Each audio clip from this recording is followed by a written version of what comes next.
Okay.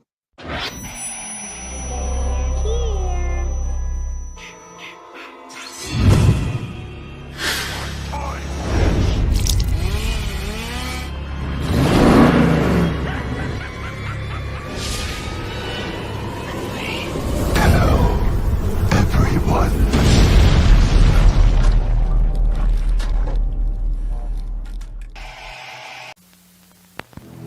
There is a creature alive today who has survived millions of years of evolution without change, without passion, and without logic. It lives to kill. A mindless eating machine. It will attack and devour anything. It is as if God created the devil and gave him jaws.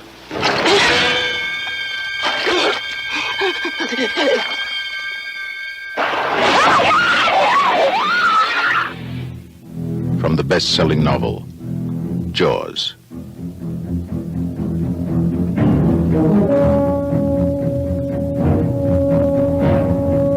Rated PG.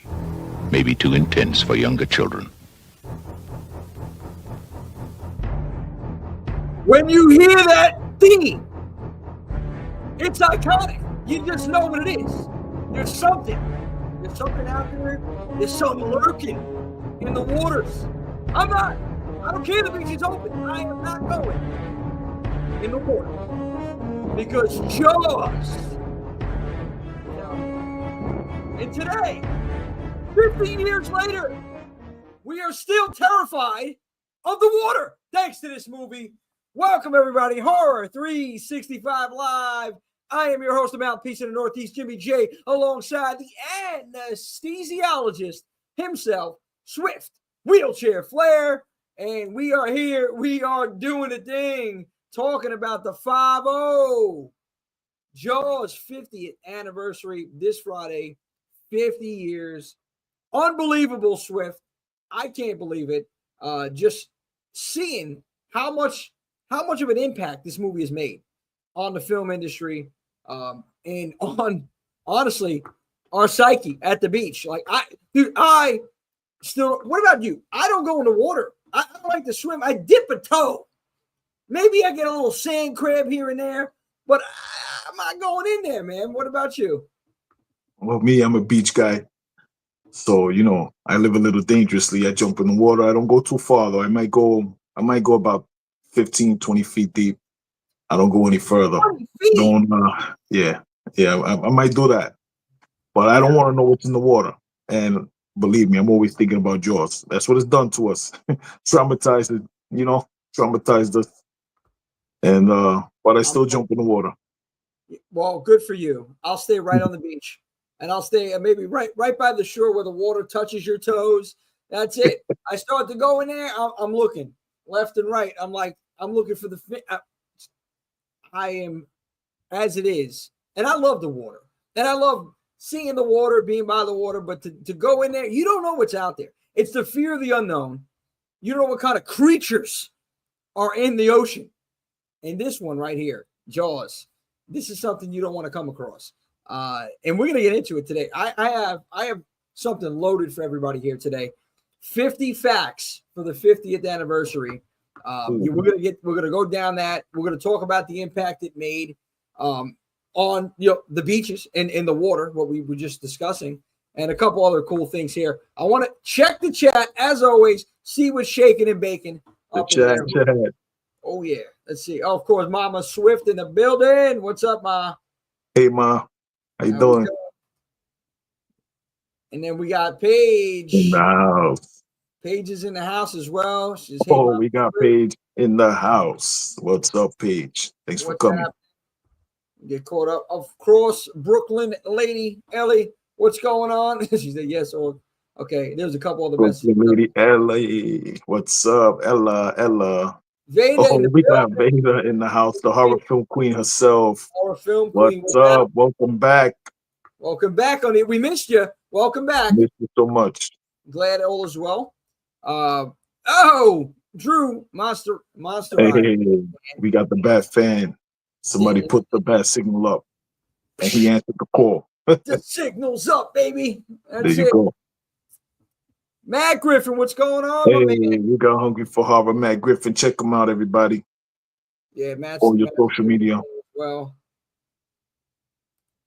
Jay in the building. Oh, we got my brother, my other brother. Jay, what's happening, buddy? What's up? Thanks for coming out, man. Thanks for coming out. Nemo. In the building. Listen, we wanted to find you, but we staying out the water because Jaws is lurking. Well, we found her. She's out of the water now. That's it. Oh, man. Awesome, guys. I appreciate everybody jumping on in here. Thank you, everyone. Everyone, thank you for coming. Appreciate the love. Swift, I don't even know where to begin with this. When was the first time you've seen this movie, Joe? I'll put it like this. I remember this movie my whole life. I remember Jaws and Jaws 2 my whole life. I remember these movies. And the iconic theme, the iconic score. You know. So this is something I remember my whole life. And it's a very important film to me. I revisit it several times a year, especially in the summer, especially during Shark Week. Shark Week, I got this whole series on replay.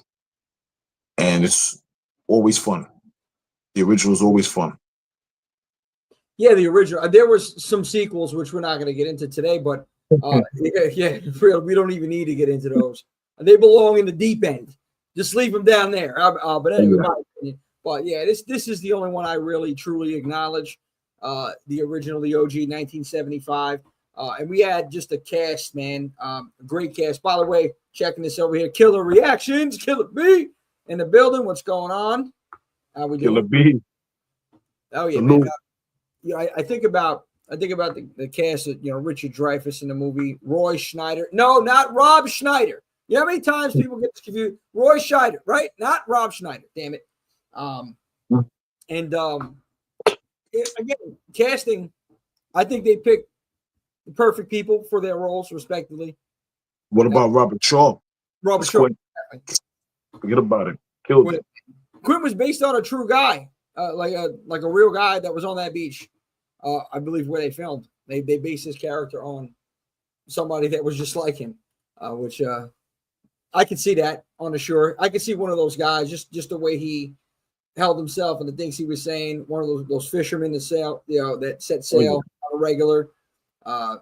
You could tell, like, when you go down to any shore town, I'm pretty sure there's a guy like that around there that knows his stuff, knows the waters, can navigate through the waters. But yeah, man, we just had we had a great cast with this film, and I think that opening scene you talk about when that young lady loses her life in the water, and you don't know what it is. Obviously, it's a shark, right? It's sick, like how she's viciously being. I mean, that just psychologically messed people up. It messed me up when I first seen it. Viciously, like dragged back and forth. Yeah, exactly, and that was Susan. I forgot her last name. Let me look it up over here. Susan Backlund, I think. Yeah, she was the shark's first victim, right? And they said she was harnessed 2 ropes, right, that dragged her back and forth in the water to stimulate the attack. She was harnessed by 2 ropes, so that's what showed that. But like seeing that right there did something, to me. I was like, oh man, and it was only the beginning of the movie, but I thought overall, the build up and it's. I love how they waited, right, to the end for you to really see the shark and see what it's the build up, and it goes so perfectly with the theme, and then boom. But how the movie was paced and how they build it up, and then finally you seen the shark, and then like, I mean, Martin. I mean, the face. I'm just thinking of the face reaction when Roy Scheider seen the shark. That was everything. That was my reaction. Like phenomenal acting. Like, what was that? What the F did I just see? Let's look at the size of this son of a bitch. Yeah, yeah. So, Something. One of the main things about this movie was capturing terrifying and at the same time iconic imagery. Like that is such an important part of what made this movie what it's become. And we talk about the acting. It was wonderful directing by Steven Spielberg. You know, so everybody's got to get their flowers. It was wonderful, wonderfully Spielberg. executed. Yeah, no, 100%. You're right, man. Steven Spielberg did an incredible job directing this film, and they had a lot of trouble on the set. I know they. I didn't even see this yet, but I know there's a documentary. I think Hulu may have dropped this recently about a documentary, Joe's 50th. Joe's 50. I don't know if anybody in here has seen it. Oh, really? Guys, chime in here. You can let us know if you've seen this documentary. But this is something that I definitely want. I'm probably going to end up watching it after we get off of this, just to see what else I missed on this, because I've heard, and I don't know exactly all the details, but just the struggles that they've had with this film, and they even thought like this wasn't. They thought they're gonna shit the bed with the film. Long story short, so really but it ended up being one of the most iconic movies of all time, and one of the most influential at that. Yeah, it created a genre. Yeah, it did. I mean, from top to bottom, like everything, whether it was the story that they were telling, and obviously, it was based on a book, but there were differences between, like there is most of the time, between the books and what Hollywood turns into a movie. So, you had an incredible story. It was paced well, great acting, theme was phenomenal. The shark itself, dude, was Jesus Christ, gigantic mechanical shark, monstrosity. Yeah, exactly. And that's another struggle. Nightmares are made of. Yeah, that was another struggle. Was that like, how do you work with this oversized mechanical shark? How do you get the shots that you need in the water? You're on location. You're in this had to be just a struggle and a half, just dealing with this. And we're going to get to some of the facts. Nice. Because I got to tell you, and some of these facts are just blew my mind about, what I was reading on this. So, a matter of fact, maybe we should get to that. We should get into it and then dissect some of the facts now.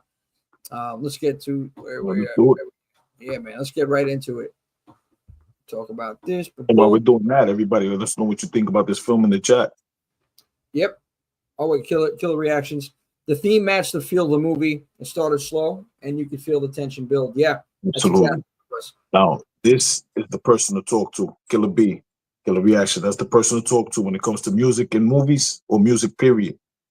He's a musical genius. Yeah. He understands music and everything like that. You hear him, you have a conversation with him about music, and you're like, okay, I'm talking to a student of this, Yeah, no, absolutely. Killer B's the man. And chime in, anybody, anything. Yeah. And check out the Killer Point of View on IG every Monday. Mondays, yeah. It's like a musical Monday. They post about the music from the horror movies, the scores and the soundtracks and stuff like that. Interesting tidbits every Monday. Yeah, Killer Reactions really doing an incredible job with that brand and their show. So shout out to them.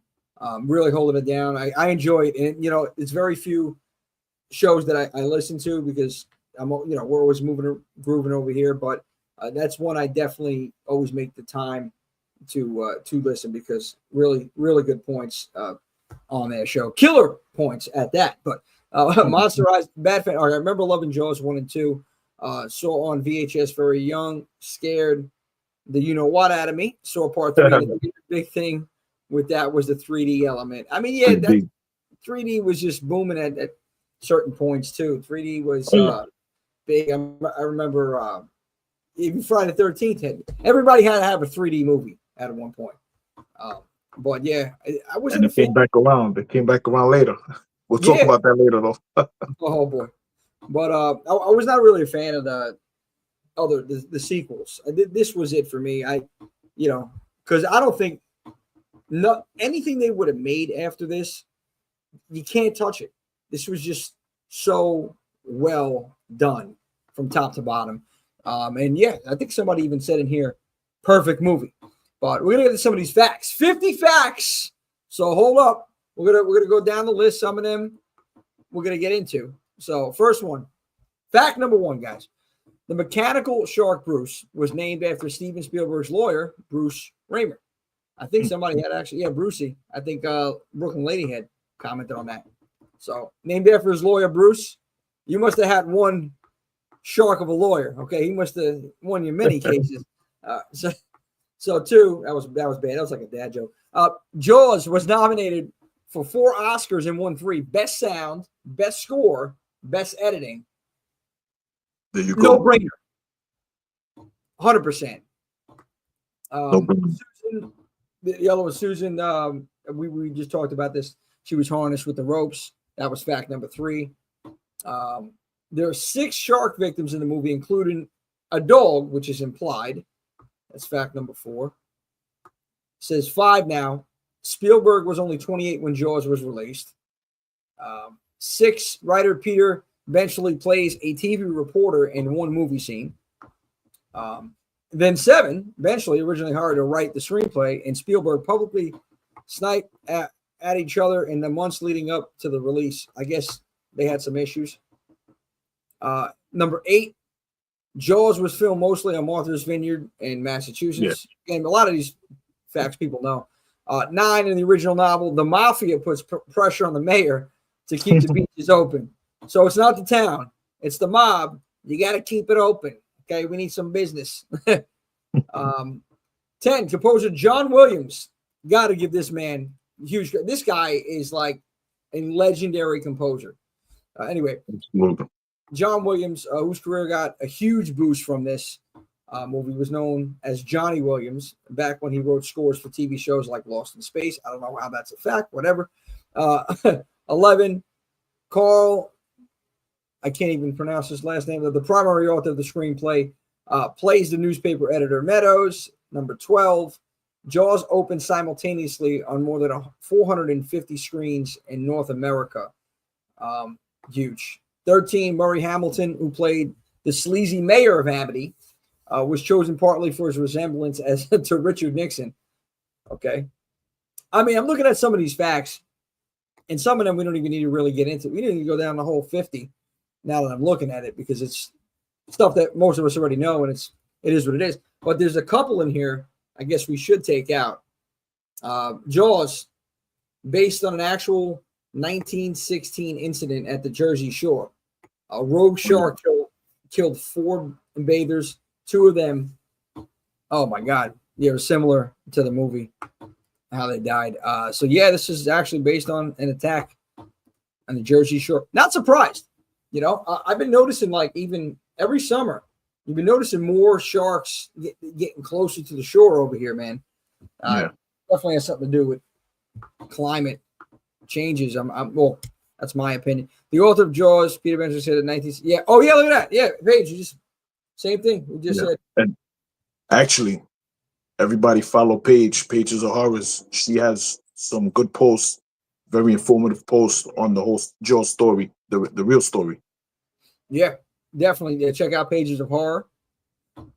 And we have, I'm looking here, Scott Joplin. We don't need that. I'm trying to find just some of the other key facts. Universal spent $1.8 million in promoting Jaws. Okay, 1.8, almost 2 million in promotion. Mm-hmm. This is why I tell you can never get enough promotion. But Jesus Christ, $2 million in promotion. I mean, all right, you're taking a huge risk, right? So it's like, I'm going to spend all this money. Better pay off. If it flops, then what? We lost a hell of a lot of money. But dude, you're talking about, if you look at overall, Jaws was the first movie released in over 400 theaters in the U.S., and it's the first movie that grossed over 100 million at the box office. The first movie to do it. And then, it was the highest grossing movie of all time up until Star Wars, which was released, I believe, a couple years after that. But, dude, it just shows it's like you put the advertisement, you put everything into it to get the word out there. There's a shark on the attack. You got to check this film out. But I think it's just the stars were aligned no matter, what was going on behind the scenes. Nothing worth having. We said this before. Comes easy. So this was just a huge mission to make this movie successful. They were up against timing and budget, and there was a lot against them. And then dealing with the shark in the water. I mean, the mechanical shark, which is crazy. Oh man, can't even imagine. Just shooting a movie underwater, on the water, and everything is ridiculously expensive. It costs an exorbitant amount of money to shoot a film on water, underwater, and everything like that. And then they pulled out all the stops, and they executed. From the final product, what we saw, it was legendary installment in the annals of Hollywood. 100%. 100%. Tony's in the building. What's up, Tony? I love how you switch the graphic every time. I love the shark image right there, buddy. Tony Tone on the microphone. This is, first summer blockbuster. This is when we started officially those summer blockbusters. Absolutely. And they called it a blockbuster because the line for tickets at the box office went around the whole square block. It busted the block. That's it, man. Oh, we got Captain McKay. What's up, bro? What's going on, Captain? Crazy to imagine how influential Jaws remains after so long. Even with all the trouble production with the shark, exactly what we were talking about. Still a classic to this day. Everyone knows the theme music. I mean, the theme music. This is what is probably most talked about because, it's been used in so many commercials, so many like other forms of entertainment.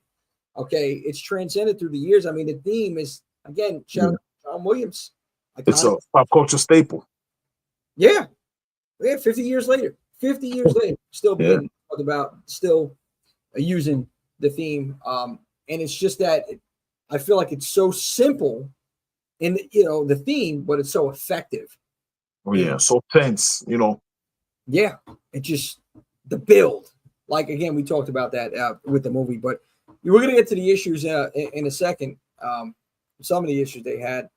Jaws was first shown on TV in 1979. You're gonna need a bigger boat. That line right there, the film's obviously most iconic catchphrase was improvised, so it was not even in the script. And this is why I say sometimes just organic. Reading a script, I feel like you have to say it the way you would say it. I understand actors, they're getting into character and they have to say it the way the director wants. But sometimes you have to have a little bit of flexibility because it comes out better. Yeah. That's it. Nemo Burns in the building. Oh, yeah. If you don't know Jaws, if you don't know Jaws, you're living under a rock in Siberia. Oh, yeah. But if you don't know Jaws, you don't know music. 100%. Yeah. You got to know. Or if you don't know Jaws, you do know the music. You know the music if you don't know the movie. I get it. I got what she's saying. Yep. Simplicity. You're right. 2 notes. And then you know what you're hearing. It's just like Carpenter's Halloween. Yes. You know already as soon as you hear the first 2 notes. Seawater is harsh on some metals. Yes. Yep. Some of the things they were up against with this mechanical shark. Yep. What do we got? Yep. The first shark killed in the film and hanging up was a real shark. Yeah. That was a real legit shark that they got in the film. Thank you for bringing that point up, Killer B. Wow. So it says reduced beach going and increased shark sightings in 1975 were both attributed to Jaws. So basically, after this movie, some people's like, I'm not going to the beach. And, and then all of a sudden there's more shark sightings after this. So people start calling them out. Now they're paying attention a little bit more. So we'll get to the beach stuff shortly, and we'll talk about the shark, and actually one of the other scenes that was the real shark that they used. We'll get to that momentarily. In the original novel, Hooper dies in the original novel. Eventually followed up the monster shark with a monster eel and a monster squid. That was the Deep in 1976 and Beast in 1991. Quint's boat is the Orca, a Jaws movie ripoff called Orca about a killer whale, came out in 77. Yes. The movie rights for Jaws were purchased it was $175,000 for the movie rights. Really? Wow. Mechanical Shark's name was, yes, sir, Tony, you got it on the money. You in Brooklyn, you definitely know your stuff here. Nemo Bird. Oh, you love Rockaway Beach? That means I love Rockaway Beach too, but once I see those dolphins around there, I jump out that water. That's for them. Once I see any of this wildlife that we started seeing in the last 15 years since the water's gotten warmer, the water's gotten cleaner. Because I remember when I was a kid, when we were kids, you would see all types of garbage in the water and everything. We're in there swimming around, swallowing the water and everything. Manhattan Beach, Coney Island, Brighton Beach, all these beaches we got here in New York. We have a bunch of local beaches. Within 10, 15 minutes, you can be at a beach. And once the water got cleaner and everything like that, we started seeing dolphins, whales. Like we got whales under the Verrazano Bridge, whales, seals, and everything like that. All this wildlife. No way. Under the Verrazano, yeah, there was a whale carcass getting devoured by sharks a couple years ago. In New York. Oh, this is ridiculous. And every time I go to Rockaway, I see dolphins, and that's when I jump out the water. I'm like, yo, that's it. I'm done. Time to catch a tan. They're coming too close to shore, man. There's a lot, like I said, with the climate changes. That's what's happening here. That's why I'm definitely not anymore going further into the water, man. Let's do a little beach party. Come on, let's do it. Yeah, you can stay right on the sand. It's nice and dry, and there's no sharks in sight.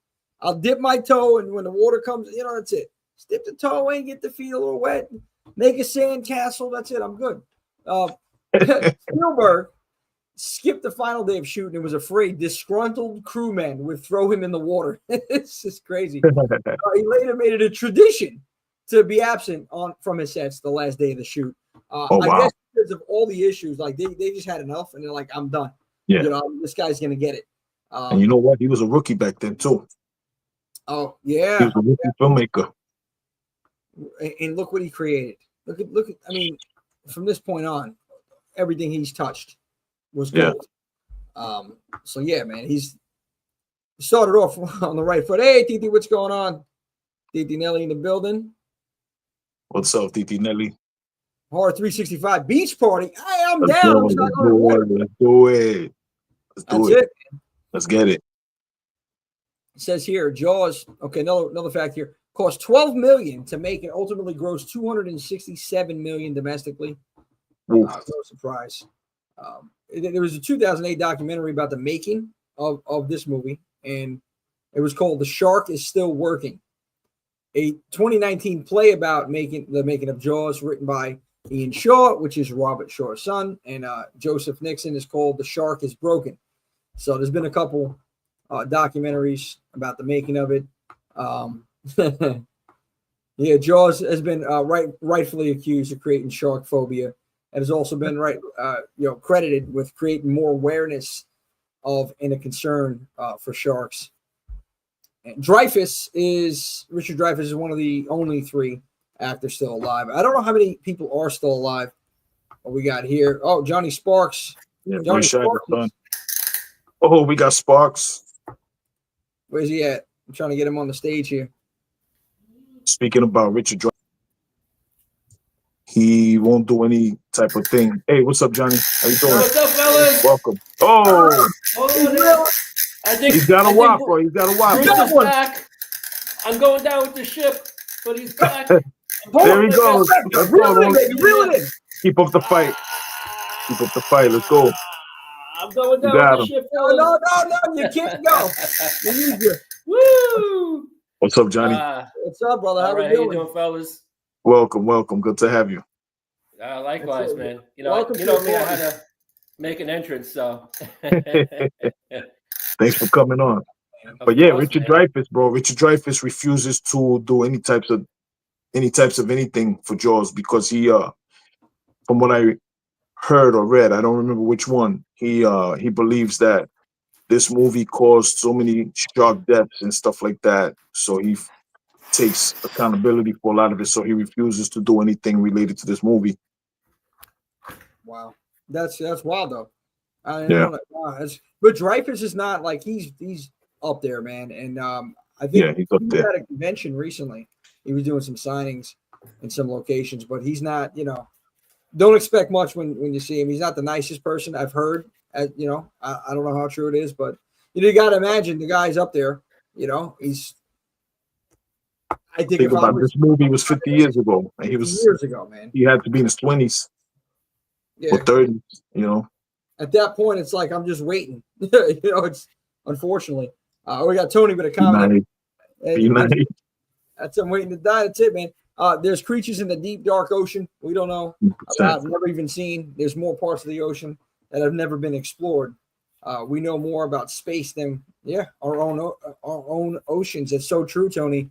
There's a lot out there, man, and I just only imagine like why is that we know more and we don't know everything that's going on in our waters. But oh God, hot take incoming. Hot take incoming. You guys ready? He's gonna make it. He's gonna make it crazy. Oh man! But we're gonna get to some. Everybody, everybody, buckle your safety belt. No, thank you to Beach Party, Blood Beach, the Sand Sharks, and Jaws. I'm too scared. No, she's scarred. That's it, Brooklyn lady. Sally's not going anywhere. It's like that's it. Nope. Swift, don't forget about the Million Oyster Program. Oh yeah. Nemo says. Paige Ann, I'm down with a beach party. Jaws theme beach party. All right. Spielberg may be the greatest. Do it.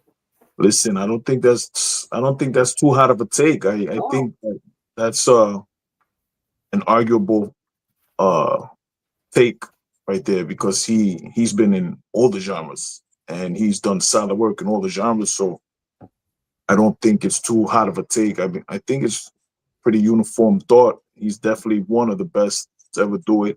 When you talk about his not only longevity but his versatility, and all of the movies of his that have become icons, Hollywood icons, and pieces of the human zeitgeist. When it comes to film, I don't think it's that hot of a take at all. What do you guys think? No. If that's the hot take, no, go ahead, Johnny. No, so I think Jaws was Spielberg's first big film, if I'm not mistaken. Yeah. And then just a few short years later, working again with Dreyfuss doing Close Encounters. So absolutely. Mm-hmm. Yeah, no, listen, it's definitive, all definitive films. Yeah, that's one way to break into the industry. Yeah, really. I didn't even know that. So I guess my intel was wrong. A shark really. I do know he was in Piranha 3D. Oh, that was great in the beginning. Yeah, man. Yo, hungry for horror. Hungry Matt, for horror. Thank you so much for rocking out with us, man. Say hi to your brother. Say hi to everybody. Yeah, man. Well, I got to tell you, you're just looking at some of these facts too. It's I can only imagine what it was like on set dealing with. It must have been so stressful. Oh, nightmare! Forget about it. It wasn't. I got to watch this documentary that came out. There's probably so much more I don't even know about it.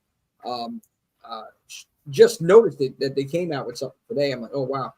Didn't have time to watch it. Otherwise, I would have popped that on, jumped on here with some other facts. But there's something else I want to throw out there as far as like not only the mechanical shark being used, but there was real sharks being used. So when they were when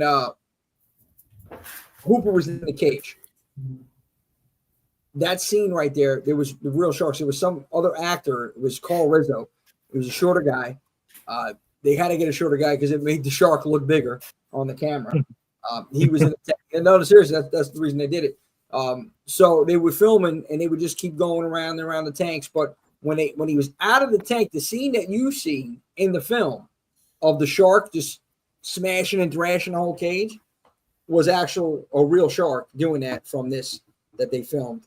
Right, and that's why they panned out. Yeah, so you wouldn't see those details. Yeah, exactly. So I was like, wow, especially like you're on the waters, you're dealing with real sharks now. Anything can happen. That's dangerous. Thinking about it. So somebody could have lost their life for real with this. Yeah, and I looked up a few notes, and I was just curious to see. And so they were saying that this was the first movie ever actually filmed in the ocean, and it was filmed by Martha's Vineyard or on Martha's Vineyard on the sound side. I think on the sound side, but they were saying that location was ideal because the bottom was sand. It was a sand bottom, and it didn't go deeper than 35 feet for quite a while. Might have even been several miles. So they had a solid bottom, and that allowed them to use. There was 3 animatronic sharks that they used for the filming. 3? They used 3. It was 3. Yeah. So originally, what I read was that they wanted to try and train a great white for the film. Could you imagine? Good luck. No, don't bite. No, stay right there. Don't eat. Right? 450 million years. Just suppress that instinct right now. And so then they realized that it wasn't going to.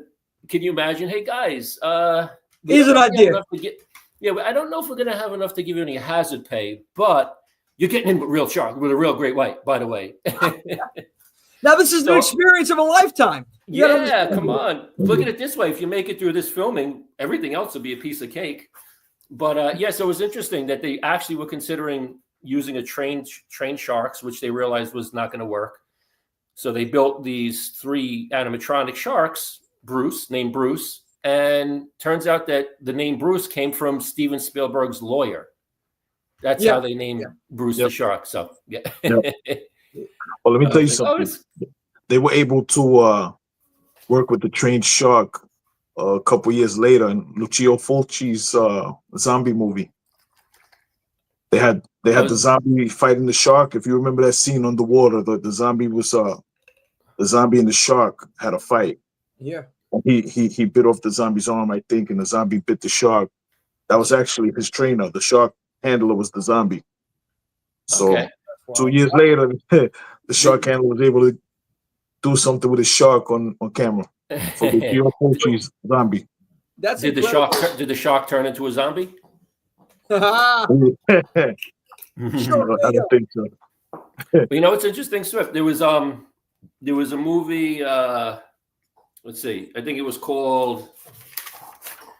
Let's see. So there was a movie called Shark 1969 that was done in '69 with Burt Reynolds, and it said that there was a stuntman who was killed during the filming, which I actually caught on camera during one of the scenes because the shark broke through the protective netting. Oh shit! And, wow. So kind of scared. Yeah, that's they didn't obviously use that footage for the film. I would imagine they didn't. No, probably wanted to try and get as far away from it as possible. Even though those stuntmen probably all sign waivers, not holding any of them responsible. But yeah.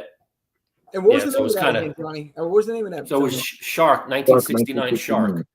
Yeah, with Burt Reynolds. 1969 Shark. Reynolds? Shark. Yeah. Oh my god. Yeah. Yeah. Well, you got to imagine, like, if you're using any creature out there, wildlife, things can go wrong.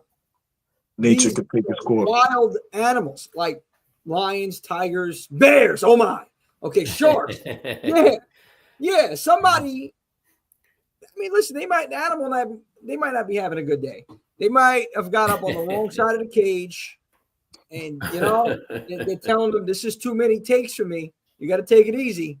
They don't want to go. It's a long day on the shore with this shark, and shark's like somebody's getting it. They're gonna get it. Said no. Yeah, what if that shark's a diva and doesn't want to come out of its underwater trailer and starts to just go at everybody? Like, come on, how do you pressure the great white to, no, you're going to come out now. Okay. Yeah, it doesn't work like that, man. It's come on, you're taking a risk every time that you're doing something like this, or you have these wild 100%. animals involved. So it's dangerous, man. I didn't even know that happened on set. That's wow. Yeah.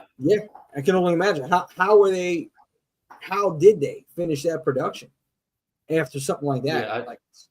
Yeah, very carefully. X double and triple netting. I don't know. But and again, it's 69, so you got to imagine is the methods maybe a little bit not as heavy as they are nowadays. Yeah, less safety standards. Maybe safety protocols were not as strict. But yeah, that's terrible when I saw that.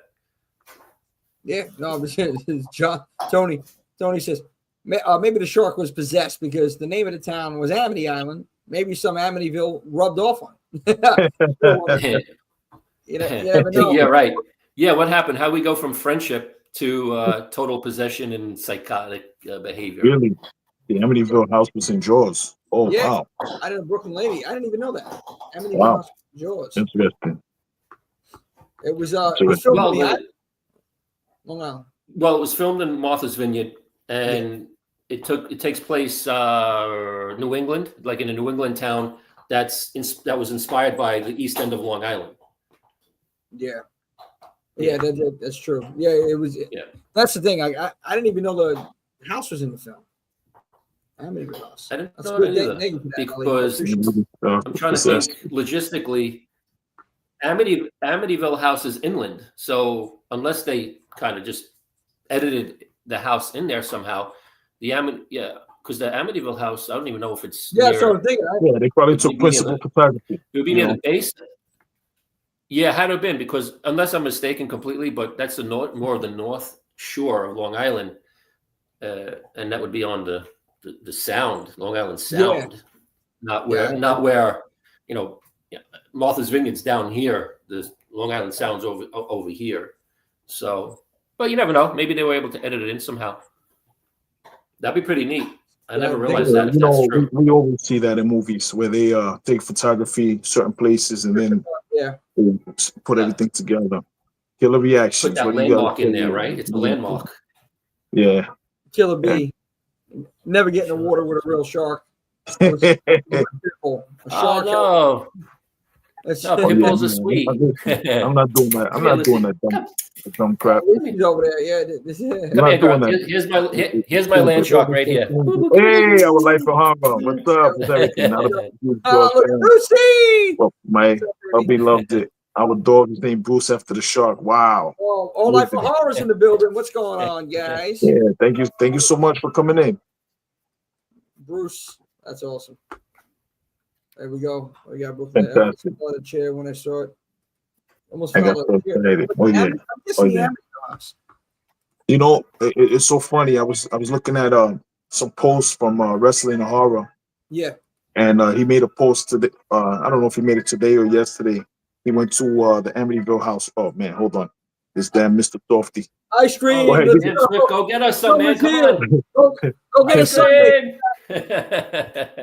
But I told him, I said, man, I never went to see the Amityville house. Man, let me put this on mute. You guys go ahead, talk. Metropolis, what's going on? We need a Chief Brody. Hell yeah, we need a Chief Brody action figure. I'm with you. For sure. Dude, all week long I've been seeing Jaws stuff, Jaws merchandise, 50th anniversary. All week, my emails, everything, collectibles are being announced. So there's no shortage of Jaws merchandise before the anniversary, but now especially T-shirts. All the T-shirt companies, been putting out there. Like, why do I have this feeling? Like it's the 50th anniversary. Something big is going to happen this summer in the water. Like there's going to be a massive outbreak of shark attacks. Like the sharks, they're not sitting well in the waters, man. They know it's the 50th anniversary. They're having a hard time keeping those choppers down, man. I think in the ocean, it's gonna go. It's wild this summer. I got this feeling. To celebrate the 50th anniversary, Joe. I hope nobody gets it. Stay out of the waters of by Montauk Bay. Stay out of those waters because that's where they pulled up great whites and makos and all kinds of sharks. So that seems to be a hot spot. For all kidding aside. So and we were just talking about this. We were just talking about the Swift was talking about like sharks and whales in New York. I never seen, you don't see that in New York City, in the New York waters, like dolphins, whales, and sharks. Like now, you're seeing it in the Atlantic. It's wild. It really is. Seals, everything. Seals. Yeah, seals. I know with the singer. Oh yeah, The singer.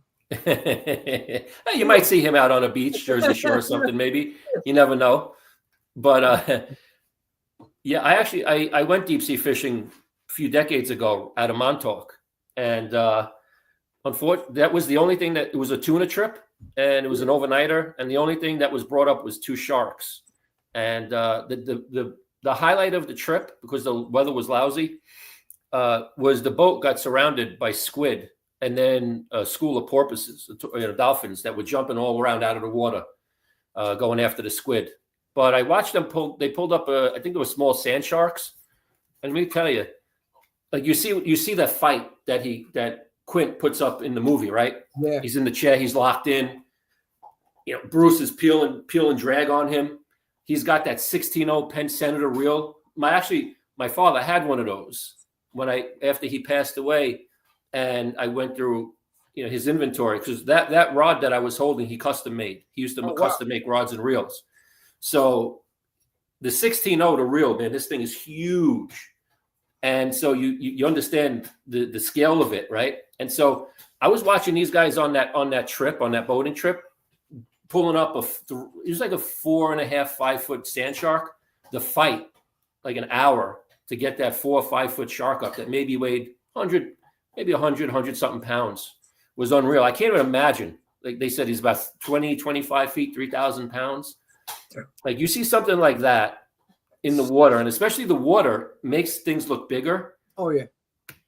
And I'm not scared. I'm a water guy. I have a saltwater reef tank. I love the water. I snorkeling and stuff like that. I love all that stuff. But you see something like that in the water, it's terrifying. Oh yeah. I mean, listen, I see a jellyfish. It's terrifying in the water. Okay. That's like a shark. Oh man, this is great. I mean, dude. So let's talk about scenes out of this show, because you brought up another good scene. I want to ask both of you, what was your favorite scenes of this movie? We'll start Swift. I'll start with you. Your favorite. All right. Scene. I like a lot of the scenes, but my most memorable scene was Brody, when he started going crazy. Get out of the water! Get out of the water! That's my most iconic scene from Jaws. Do you guys remember that? He pulled the gun out. Oh yeah, started busting shots. With that shot, I forgot. And exactly. then the perspective zooms in, kind of. Yeah. That is my scene of memory. That right there. That's my definitive scene. Just that, because the emotion that went into it, the panic, everything. It encompassed everything that you think you would experience as someone who sees a shark in the water after all these people have gotten attacked by the shark. I think that was the most accurate representation of how somebody would really respond. Yeah, and if I can add to that, I think he really portrayed, he conveyed that moment, like you're saying, Swift, that fight or flight moment, like where it's like, and you get that tunnel vision, where it's now that life or death scenario. And you're right, man. That's an epic part, and I think Roy Scheider conveyed that beautifully.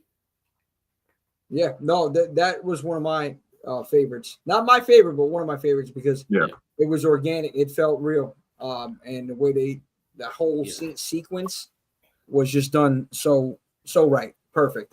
And one of the things that they were saying is, also the desire to film it actually in the water was because they wanted to capture that real aspect of what it would look like from the beach. Yeah, and you can't really do that when you're in a pool, and so that was another priority to them, was to really capture the true essence of what the aspect would be from the beach. And so, because I know my ass would have been like, everybody out. You're on your own. I'm going back to the pool house. I'm going back in the air conditioning. Yeah. To get myself some Mr. Softy. Oh, I think I hear the Mr. Softy truck. Bye, guys. I'll be out. You get Mr. Softy. Let me go take care of That's this thing. I'll be right back. Right. You guys carry on. I'll be right back. Guys, Right. This is what you have deputies for, right? Tell them, okay, well, you guys go get everyone out of the water. I'm gonna go retire for a little while. You're on your own. Yeah. Listen, no, 100%, man. I'm not. Something like that happens. Number one, I'm not even going in the water. Period. Because you know what? I've seen this movie.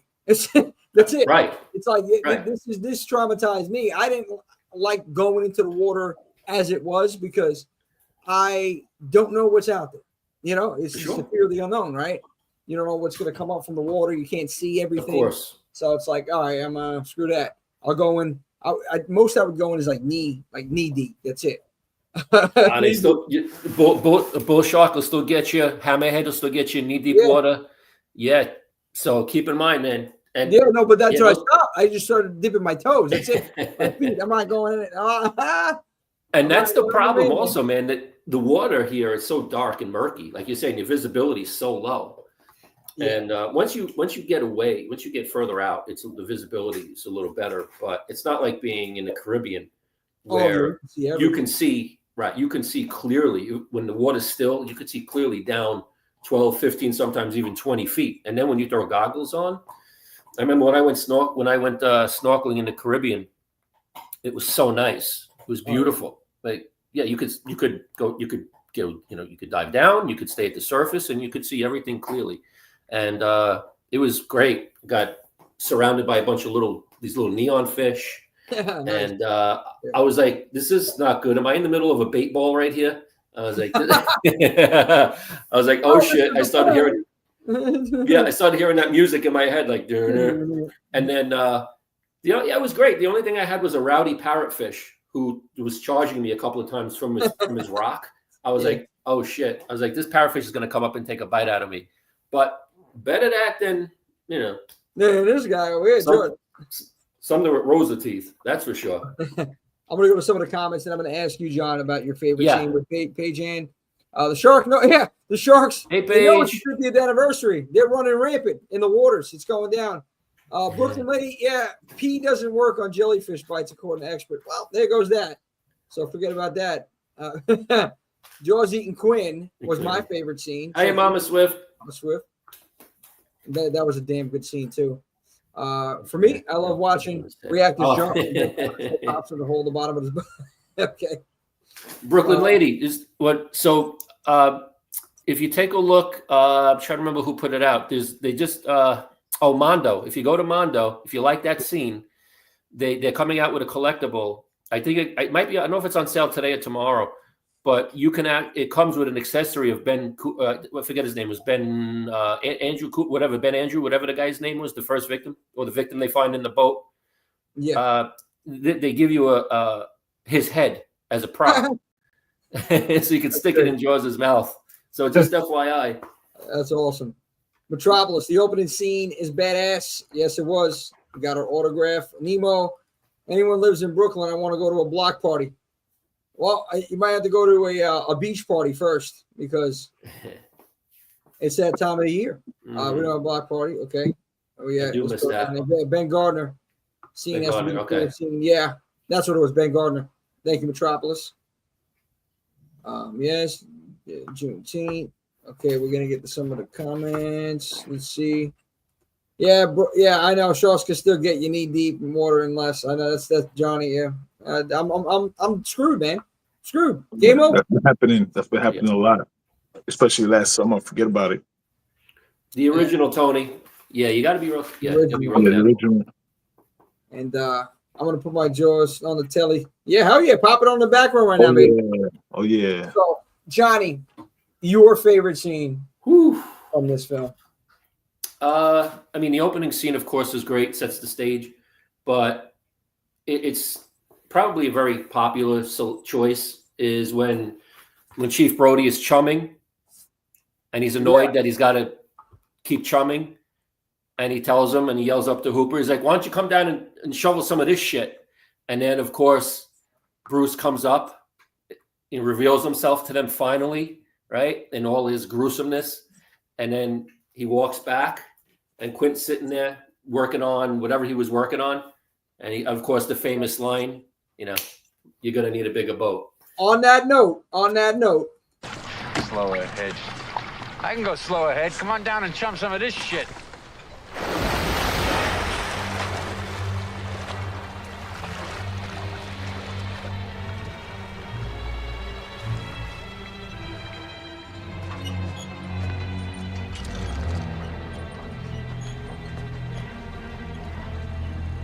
You're gonna need a bigger boat. right Every on cue, time Johnny boy. I That's get it. love it, man. I get chills every time. I that scene that, you know, and that's and then you think and then you realize like, okay, you know, Quint, he's a lifelong fisherman, former Navy guy, right? He's not afraid of the water. Yeah.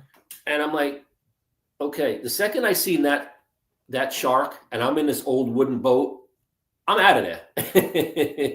I'm coming back with a Navy destroyer. I'm not trying to tackle that thing in a, what was it, maybe a 30-foot, 35-foot old wooden boat. Yeah, no. So No, but dude, there's no way. It is like, hold on, Monster, bad fit. Andrew, appreciate you, brother. Thank you so much, Drew. oh, man.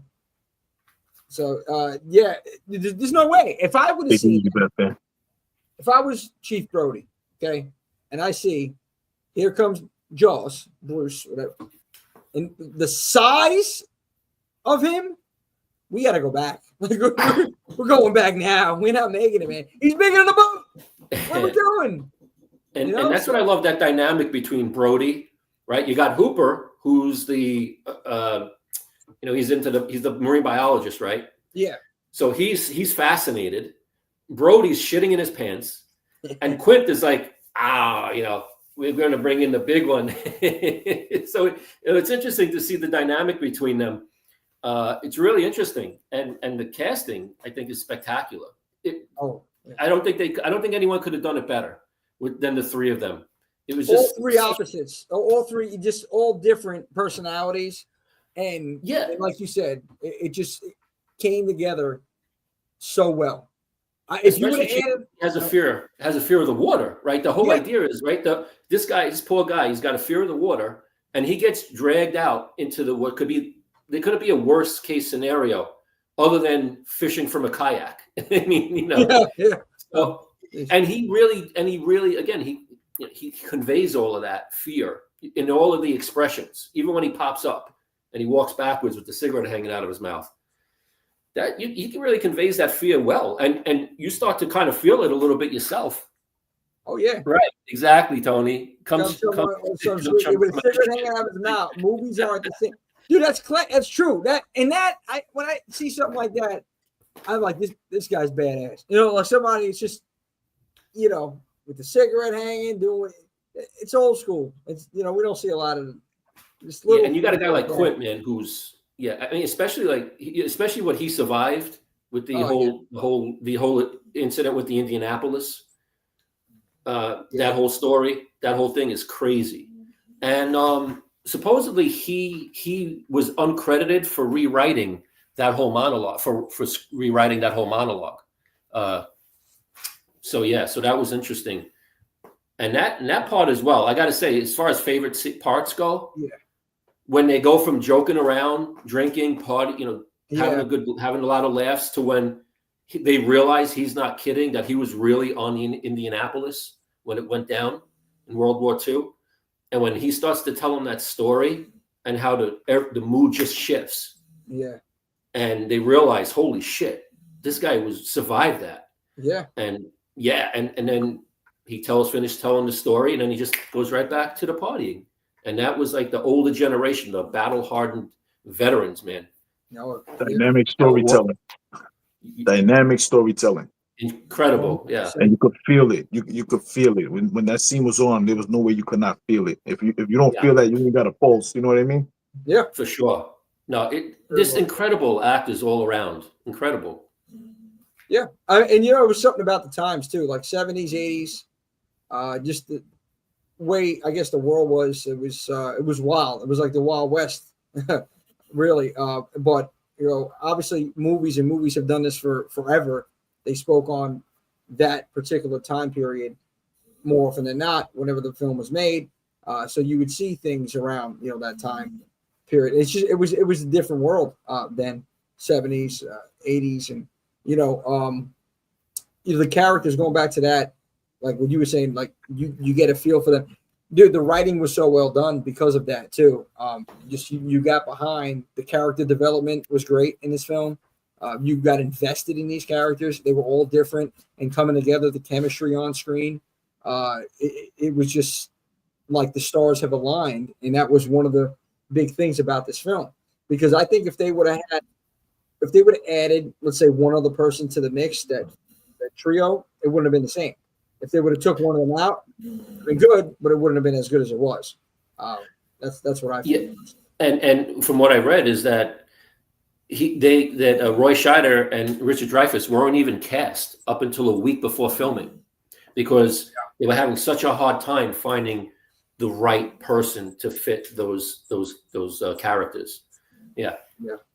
I mean, that's true. I mean, overall, because of that chemistry, it just enhanced the movie even more. I think, like, thinking about favorite parts, it's hard. It's hard to tell, because whether it was the opening scene, whether it was the scene you were talking about, Swift, on the beach, when, okay, shit's getting real.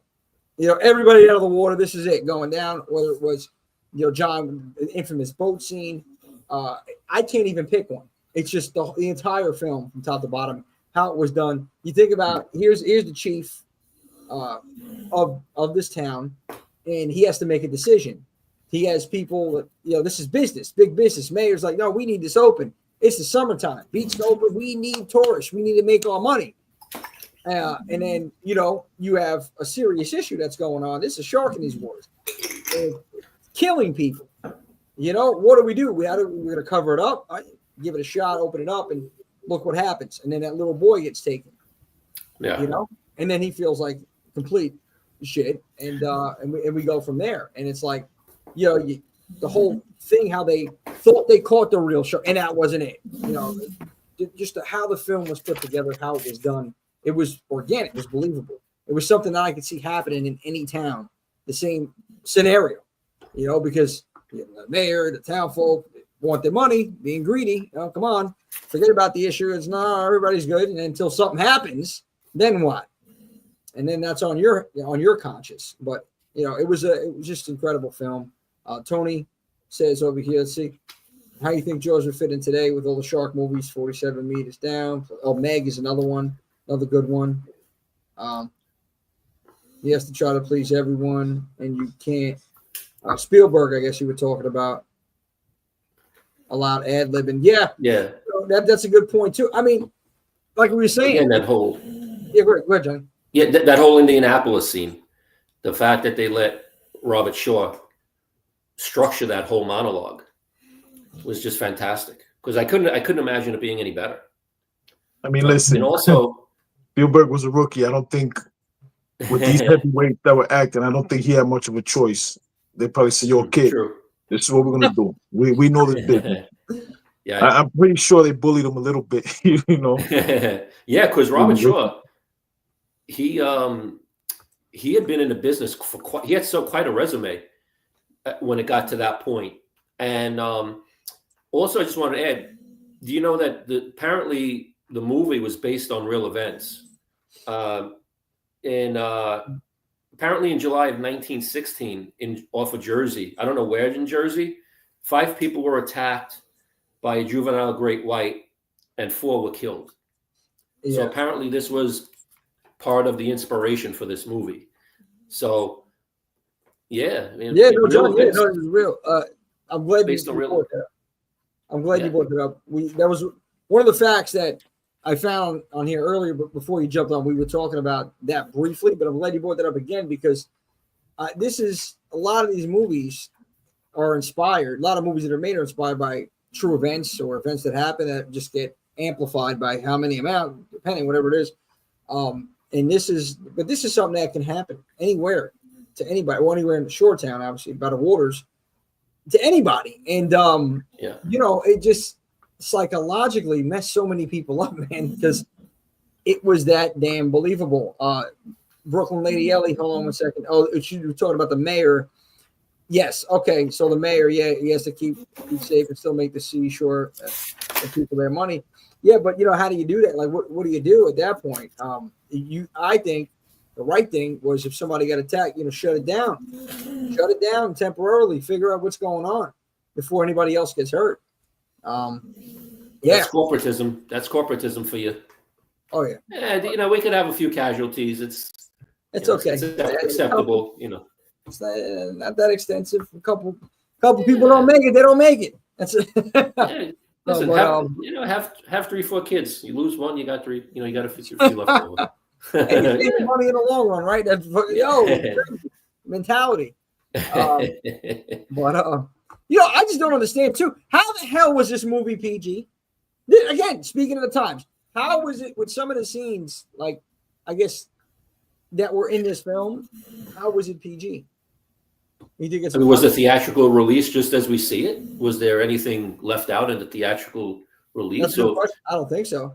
Unless they just weren't, again, back at the time, like you said, it wasn't as, because think about the movies that were out in the 70s, movies like The Exorcist, right? And then all the other Texas Chainsaw. I don't know what they were rated as, but if they were shown as we see them without any editing, I guess they had to be R. They had to be R rated for sure. Texas Chainsaw? Yeah. You know what, Jaws? I can't remember how much swearing there was in the movie, but the violence was implied, most of it. So I think that's probably how they got around a lot of it. I don't remember how much swearing was in the movie. I really don't remember, but that will be it. The cursing and everything like that. Yeah, 100%. Yeah. I don't think there is much cursing, right? Swift, you maybe, yeah, I don't, if you think about it, I can't remember a scene where there actually is any. I don't remember any F-bombs or anything like that. Even when Mrs. Brody's people back then. Different generation for sure.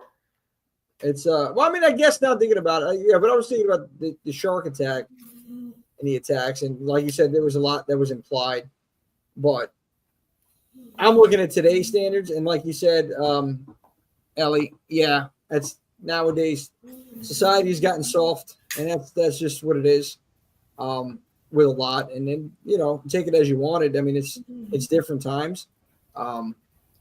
That's my opinion. So I guess this is why back then a movie like this would have been PG, and there's other movies that you would think wouldn't, you know, be PG back in the 70s and 80s, but were. Let's see what we got. Bro, let me take. Oh, go ahead. Was it lack of sexual content minimal? That's true. Yeah. But talking about how soft we got, I gotta talk about this. Freaking, I went last year to see that movie Blink Twice. Channing Tatum. It was directed by Zoe Kravitz.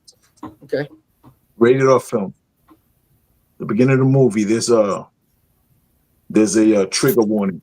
Oh, listen, there's some imagery and things in this movie that's gonna, you know, all of that type of stuff. I'm like, yo, it's rated R. So I'm watching the movie, and the movie goes off, and I'm like, what was the trigger? All right, there was a part of the movie where there was something implied. You know, there was a essay implied. You know, but it was implied. There was nothing showing it. It was nothing like the movies from the 70s, these revenge flicks, where you got the essay and then you're really seeing it, like Death Wish. It was nothing like that. And I'm like, yo, what was the trigger warning for? The movie's rated R. This falls under rated R. What are we doing? It's ridiculous. It pissed me off. It annoyed me to no end, because I'm like, listen, this is why it's just crazy right now. This is why we're dealing with what we're dealing with. Like, it's rated R, restricted, mature themes, blah blah blah blah blah blah blah, all of this type of stuff. There was no reason for the freaking trigger warning. There was nothing. Yeah. You know, the subject matter was rated R subject matter. Simple. Why are we playing these dumb games? You know, there's certain movies, I get it, you know, a trigger warning for certain things, yes. But that movie, they had a trigger warning in the beginning. So I'm watching it, I'm like, okay, let me prepare myself. And it goes off, and I'm like, yo, we're a bunch of, you know, we're a bunch of soft people, man. What are we doing? Softies. It's rated R. Yeah, softies. Like Mr. Softy, the guy just got out of here. What are we doing? Yeah. What are we doing? Oh, trigger warning. Then I'm watching like, yo, trigger warning for what? This is rated R subject matter. What? And it was implied. There was nothing explicit in the movie. Yeah. It was all implied. And you know, and I think what they're worried about, Swift, part of that is this. Because as soon as you're done seeing that movie, people are going to go on there and be like, this was terrible. It was this, it was that, blah, blah, blah. And so that's the problem is a lot of people, right? They just immediately go onto social platforms. Oh, somebody was on Facebook saying they walked out of the theater. I couldn't believe this movie. I walked out of the theater. Yeah. What are you talking about? Like, you're the problem. You walked out of the theater because you went to see a rated R movie and saw rated R subject matter that was implied and not even explicit. You know, what are we doing? Yeah, I agree, and I got to tell you, like, it's me saying it. So I think I'm not trying to discredit any. I'm not trying to tell anybody what to feel. You know, if they feel that something has affected them, you know, in a way where it's hurt them in some sort of capacity. I get it. You know, that's fine. You know, that's how you're feeling, but I personally think that we need to stop. We really need to stop doing too much. We really need to stop going that extra step and trying to, you know, go online. Sometimes I feel like some people do it for attention and say certain things, overreact in certain situations. You have to watch these films, any movie, okay? Watch it for what it is, okay? Whether you like it or you don't like it, hey, that's your opinion, okay? There's no need to go online and make a big deal about things. I think the only reason people do that, not the only reason, but more often than not, people do that because they want attention. That's just it. I think, or just to follow the masses and what other people are saying, just to stir the pot, cause some extra unnecessary drama. I don't know. I don't get it anymore. Hey, listen, it's like back in the day, right? You went into a place, you went to a steakhouse, or you went to wherever it is, a restaurant.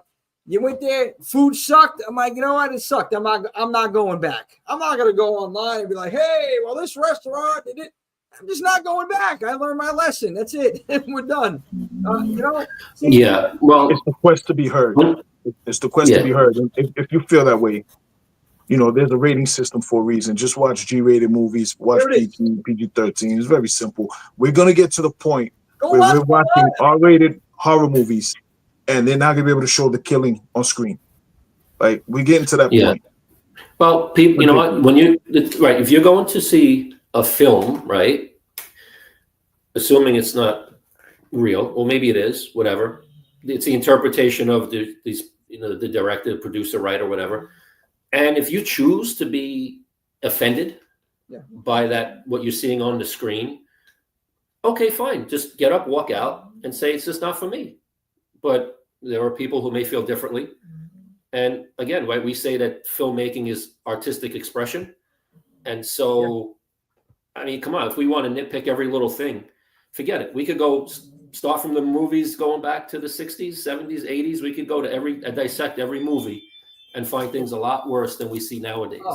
And so, you know, by the title, watch it, you see a trailer, you know what you're in for. So if you know what you're possibly in for and it's a little too much, or you don't, or the content of the movie bothers you, then, like you said, leave, and that's it.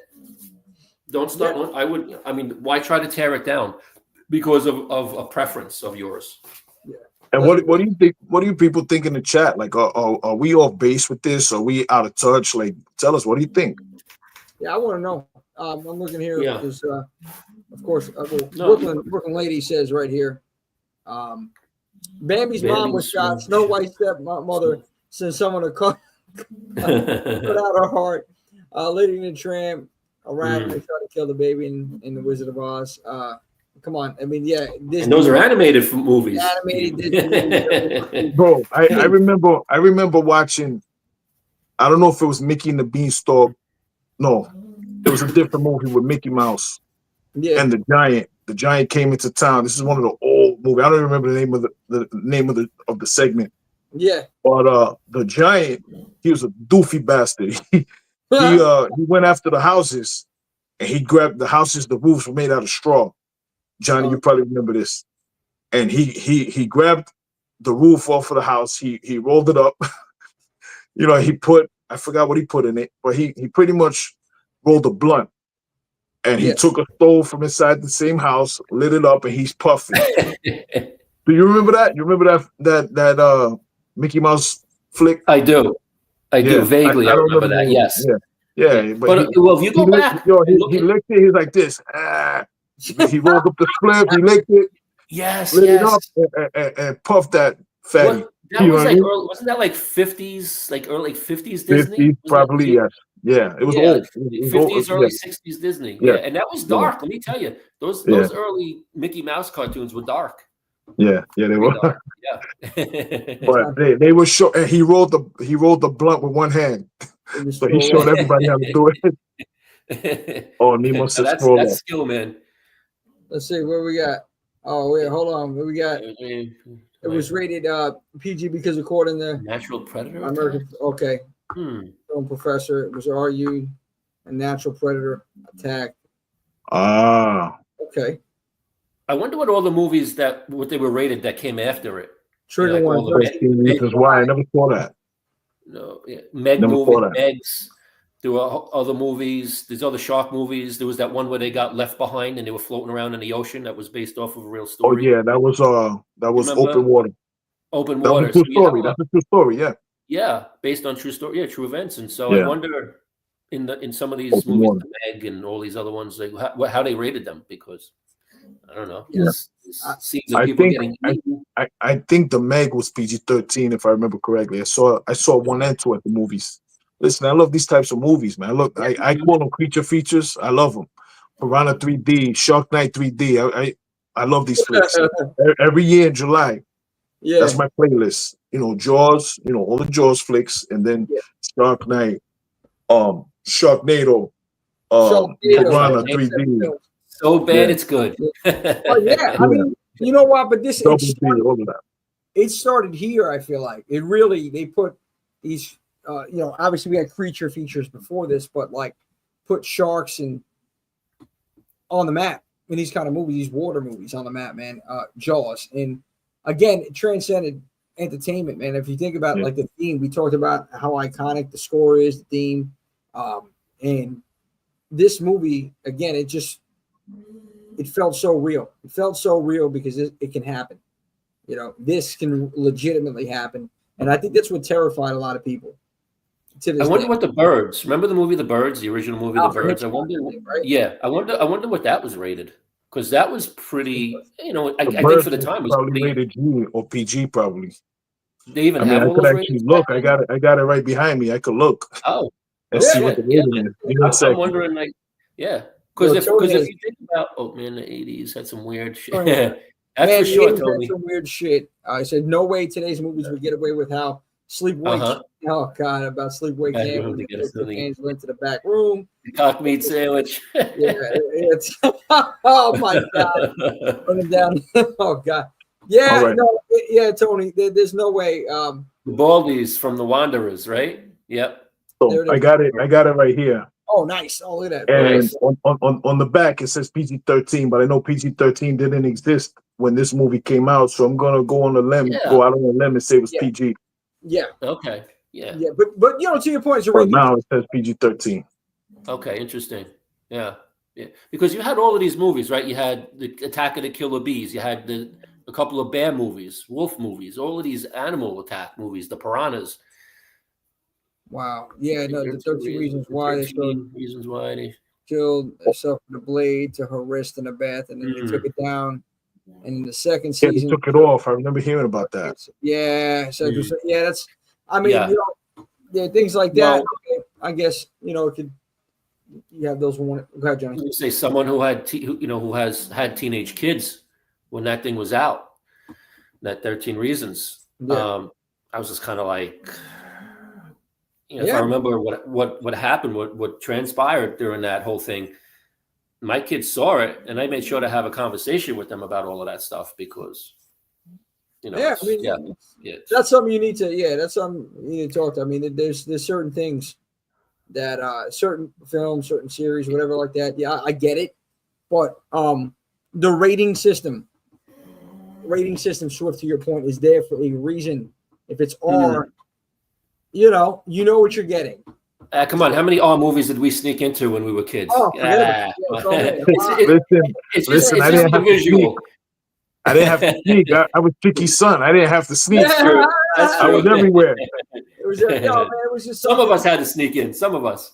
I mean, listen, you know, it was different. Again, different times. Now, also another thing, you know, when we started getting soft and kids started doing stuff that kids have always done or just diabolical things, and we started saying, "Oh, the movie made me do it. The music made me do it." That was our soft generation that started that nonsense. You know what I mean? Before that, you were held accountable for the things you did. You chose to do it. But our generation, oh, I did this because I saw it on the movie. I did this because I heard it on music, just to try to get away with it. It's the whole soft, stuff of how we've gotten. You know, it's, you know, nothing's my fault. You know, it's everybody else's fault. Come on, you chose you chose to do what you did.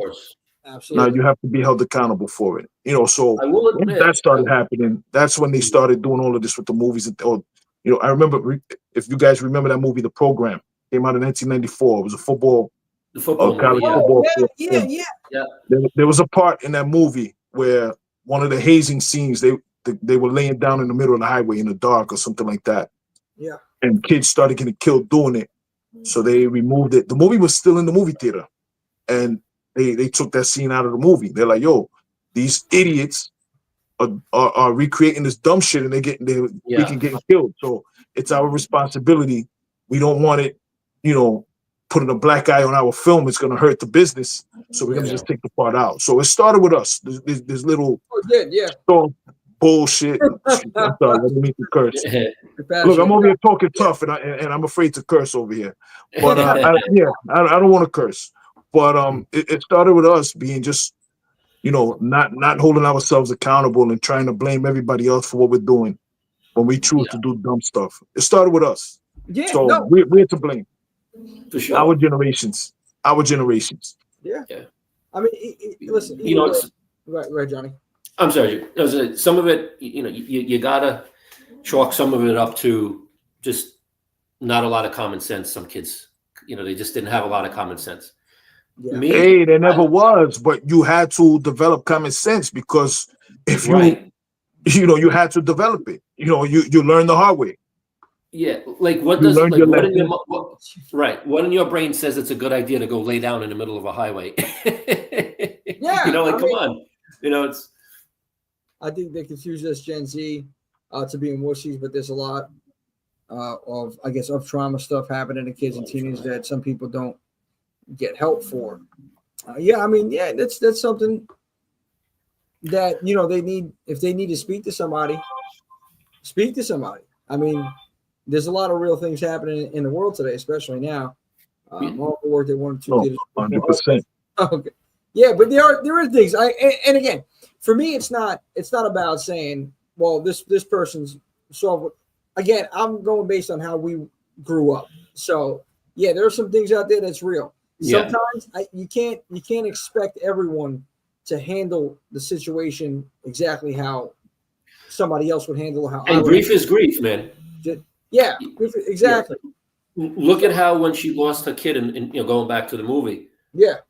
The pain. You don't even have to be a parent, you know, but you feel the pain that woman has of losing her only child. Yeah. And you know, again, as a parent, that's my biggest fear. I'm like crazed. Like, you know, I stay up. When my kids are out, I stay up 3, 4 in the morning until they're home. I make sure my daughter texts me when she gets to where she's going. I make sure she sends me a message when she's on her way home. And I make sure if I'm not downstairs, I'm watching the cameras outside when she comes in. So yeah, and that's the whole thing, is it created this whole mindset of now where, going back to the movie where everyone's on the beach having a great time, right? And then all of a sudden this tragedy happens. Yeah. And so it kind of lets you know, like, it's like you want to relax and have a good time, but you can never put your guard down. You're always being a parent is 24/7, 365. Yeah, man. Never stop. You never stop. And so 365, yeah. Yeah, and so you can understand the grief from that the woman, the poor woman, when she lost her kid to the in the attack. And so yeah, that was terrible, man. I mean, and yeah, Nemo, people go through things, but what I'm calling wuss is people who do things. They choose to do things and then they blaming it on everything else. That's what I'm calling a wuss. You chose to do it. Take accountability. You roll the dice. You roll snake eyes. You got to deal with it. Like, that's what I'm talking about. When you're a wuss, when you're doing things and then trying to blame it on something else. Like you explicitly chose to do something. It didn't work out the way you expected it. You should have known. Okay, it could either go this way or that way. And then, it was because of the music I'm listening to, or this. That's what I'm calling a wuss. Everybody. Well, the best things. Yeah, the best was one, and I will admit, when I did play that Ozzy Osbourne record backwards, I did start speaking in foreign tongues, man. I don't know what the hell happened to me, but but do you remember? Do you remember that though? When they were buying like Black Sabbath or records, and they were like, "Oh, if you play it backwards, there's demonic passages, and that would possess you to do things." And I tried that excuse with my mom a few times when I did stupid shit, but it didn't matter. I still got one of those, the old Brooklyn backhand. Yeah. So she's like, "Well, let me smack the demon out of you if you're possessed." Bam. Oh, you're possessed? Come here a second. Wait, spoon right out of the sauce. That's it. Okay. But I agree with you, Swift. Steve, Accountability, man. Steve, welcome, Steve, to the madness. He was on with the custom Jason outfit Friday night at the Maze Theater. Hey, Steve, thanks for coming. Appreciate you jumping on. Appreciate it. Horror you were kicking. chicks. Oh, we got the horror flick chicks in the house. What up? Right now. Thanks for joining. What's up? The horror flick chicks. Everybody follow the horror flick chicks. Horror _flick_ chicks. They're gonna be live tomorrow, Thursday. They do Tuesday. They do Twins Tubi. Tuesday, I think it's called. They do that on YouTube. It's a tongue twister. But yeah, check out the horror flick chicks. They're the best, and they're dropping some dope content. Check them out. Yeah, appreciate you guys swinging. Thanks for joining us. Appreciate it. Tony Masai. Oh, that's a good point, Tony. Yeah. Oh yeah. Twins Talk Tubi. Twins Talk Tubi. There you go. Sorry about that. Yeah. Oh shit! Another app I have to install. Another app. No, man. Yeah, I can't even keep up. You guys, everybody tuning here, whether you swing through for a minute, whether you're staying for the whole show or not, whether you're watching it back and you can't make it, love is love. Everybody in here. Amazing, man. Yeah, really. And today, going back to this with Jaws, I guess, kind of wrapping up our final thoughts of this film. I guess I can't even say it anymore. It's legend. It's legendary. When you think of greatest film of all time, greatest movies of all time, cinema that is going to be in the Hall of Fame, this is it right here. Oh yeah, Jaws is in there, and there's no doubt from top to bottom. And I've said it. I don't even have to beat a dead horse here, or beat a dead shark in this case. We know what it is. From score to acting to plot to delivery, to how organic this felt, on location filming. Listen, everything, all this plays a role into this. Now, how it ended, I know there were some people skeptical about, shooting the compressed air thing, Jaws blowing out, making this big, but it turned out to be just a fucking phenomenal ending. I enjoyed it. And what got me is, on this note, the ending, after just dealing with that shark, you sons of bitches are gonna be okay swimming back to shore like that. I'm not. Like I'm gonna be racing. I'm out of it. I'm not taking my time. I'm getting the hell out of these waters. I don't want to see the ocean for a long time.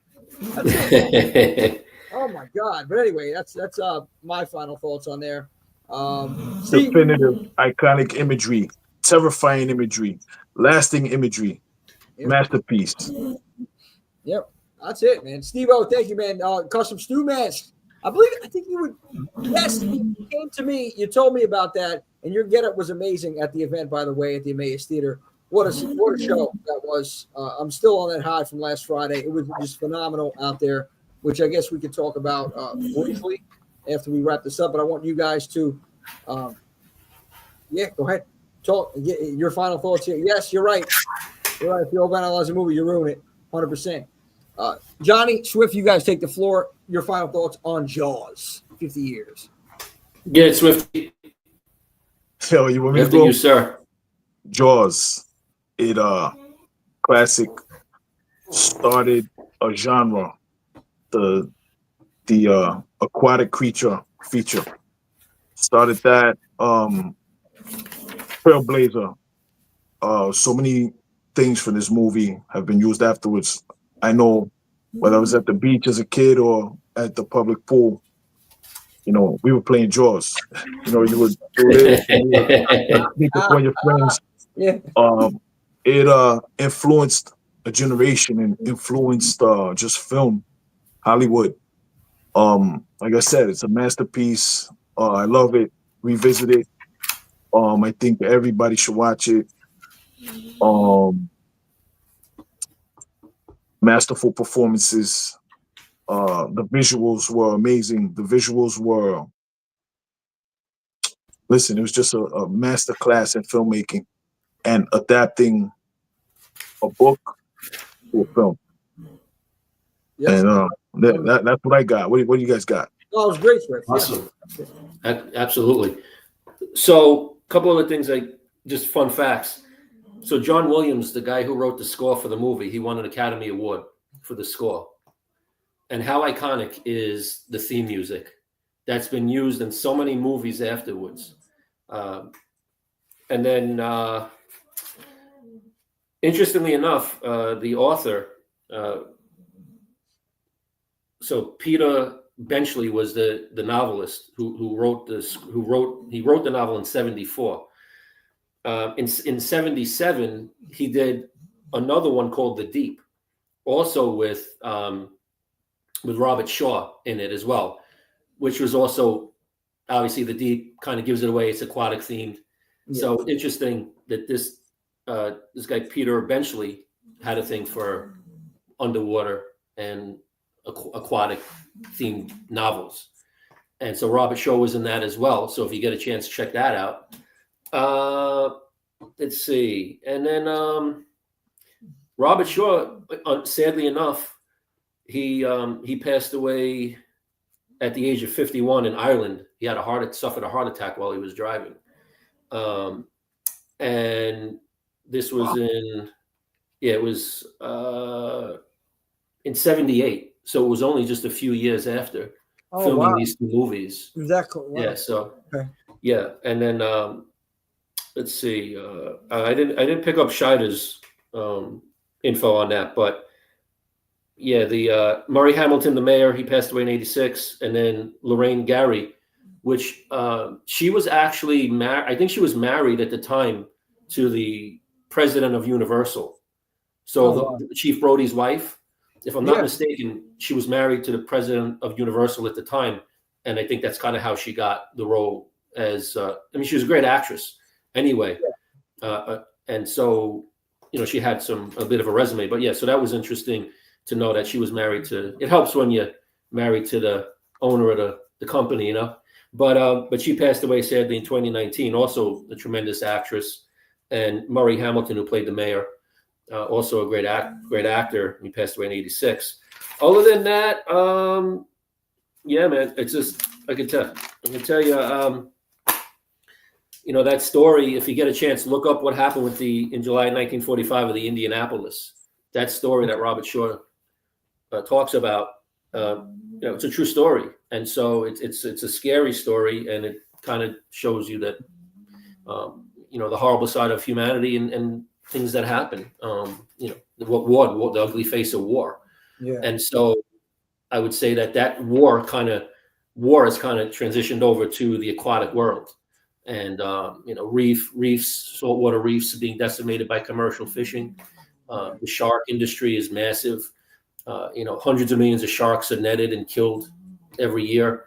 And so, I'm a big proponent, and I try to do as much, as I can, supporting organizations that spread awareness and try to fight against and to create legislation. So I would just say to everybody, sharks are not the mindless human-eating monsters that they portray them to be in some of these movies. So just keep that in mind, and they're an incredible and important part of the ecosystem. And so there's my environmental PSA. So, That's it. And that aside, is again, my dad was when I see Robert Shaw, when I see Quint, it reminds me of my dad, former Navy guy, fisherman. A lot of the mannerisms of Quint I see in my dad when we used to go out fishing. Yeah. And the same mentality. He'd pull in a 30-foot shark in a 24-foot Chris Craft that he had. He didn't give a shit. And so, but anyway, so it touches the place, touches my heart. Is a sweet place in my heart, because I remember my father used to play Jaws a lot. We used to watch it and stuff. So anyway, but it's a classic. I don't think it'll ever be recreated as good as it was. And that's it. So very well said, John. Yeah, and it's something there. You shared that memory with your father too. Important. And right here, when I read the Mrs. comment, JC in the building. Normally to the party, the best part was going to Blockbuster and renting.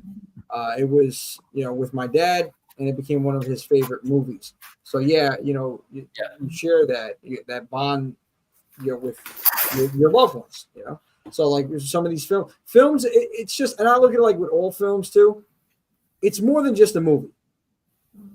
Some movies are more than a movie, because it hits us differently. There's different messages that really resonate with us because we've been through particular incidents, or we know somebody that we loved that was close to us that dealt with certain situations from these films. And that's why we tend to, really get behind certain movies more than others. Or just nostalgia, just memories that you have, like this movie with Jaws, 50 years. It's phenomenal for all the reasons we stated, but I think one of the reasons that we did not state until right now, John, that you brought it up and JC brought it up, is the memories that it created, those moments with your father, both your fathers. And it's so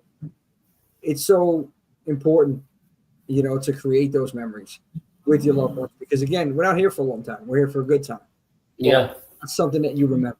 That's something you're going to remember for life. And that's what I think why movies are so important, why the experience of even going to a theater is so important, that we need to keep that alive, because, it's an event. It's an event. You're going there. You're going to remember doing that. It's, watching it on the couch is great too, but there's something more even experiencing that. And anyway, I said that piece very, And how much fear did this movie put into people for generations, right? Like, think about. Nemo says, Jimmy, I'm not going in the water. LOL. Yeah, neither am I, Nemo. So join the club. Jimmy, you got some theme music back there? Are you able to play the theme music? I got a little bit of it. Yeah, hold on one second. Let's see what we got over here. Hold on. Intro.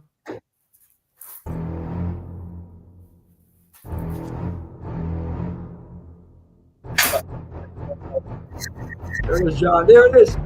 He's back. Bruce is back. Oh, Film it, man. oh shit. I need help here, fellas. I'm going down with the ship. Better not, John. The ship's not going down yet, damn it. Guys, check out this beautiful rod. Look at that. Oh, man. All handmade by my pops. Man. Dope. Wow. Look at that, man. Dope. Yeah. Incredible. Yeah. Oh yeah, look at that. Oh, How a many? lot of time on the water, man. It was the last time you've been on the water.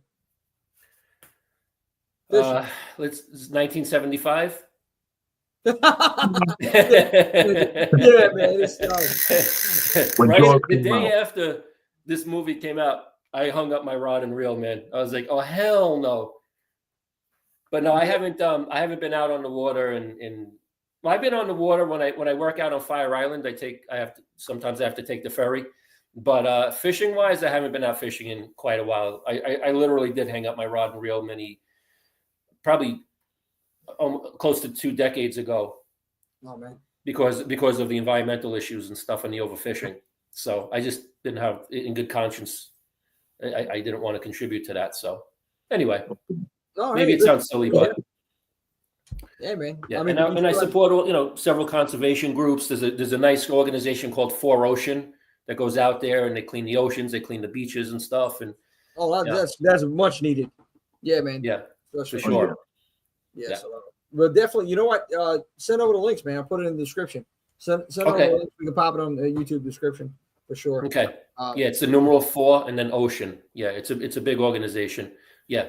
No, definitely. If anything, like I said, I'll look it up, pop it up there. Check that out, guys. 450 million years. Sharks are awesome. LA, good night. Yeah. It's still going. Wow. Good night, guys. Ellie Nemo's out of here. We appreciate Good night, Nemo. I'll see you at the spot. About to wrap it up. Yeah. Deep Blue Sea. Yeah, that was a good movie. Yeah. Oh, yeah, Deep Blue Sea. Man, I think it's Samuel L. Jackson, man. And I think Dave Chappelle skit. Yes. That ain't me. You see the Deep Blue Sea? The effing shark ain't me. Samuel. A lot of good movies that spawned after Jaws. and I'm putting this out there, guys. If anyone wants to watch Piranha 3 in 3D, yeah. I got the 3D TV, I got the glasses, I got the Blu-ray player. All right. Let's do it. Movie Night Electronics, baby. Let's go. That's it. Let's go. Piranha, baby. You know what I think would be cool? Before we wrap it, there's 2 things I want to talk about. This is one. Now that you brought this up. So what would be cool is if we had a Horror 365 movie night, where we Beach party. Yeah, I mean, dude, free. We're not charging. Just like, hey, come out. We're gonna have a projector here. We're gonna pop a movie on somewhere. Boom, come out and hang. Bring your favorite. Who's on the grill? That's all I gotta ask. Well, I'll tell you what's on the grill and what's not. Who? See how you did that, Swift. Who's on the grill? Let me get started on the hot dogs. Homemade hamburgers on the grill. I don't want Bubba's. I don't want none of this stuff. Homemade stuff, ground beef. I'll make it up. And then Sabrett hot dogs only. Or maybe Nathan's will set up a Sabrett. I don't want to see nothing else. No ballpark, no Burks. Get this out of here. Okay. We're gonna get skewers. We're gonna get some. We're gonna get a bunch of stuff. Man. Large bottle of Pepto-Bismol. Pepto-Bismol. Johnny got it all there. All the essentials, buddy. All the essentials. That'd be something nice, man. Well, I have a screen and projector. So the screen I have an outdoor screen. It's, I think it's not that it's a 102 or 106 or something like that. And I have a projector. So nice. We got that covered. You better open the house up. No, but for outdoor, the only thing we need is power for the projector. Say we're going to set something about doing something outside, maybe.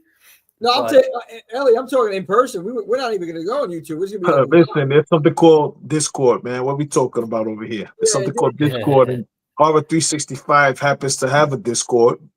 So follow us on Discord, follow us on Twitch, because we got a lot of dope content on Twitch several nights a week.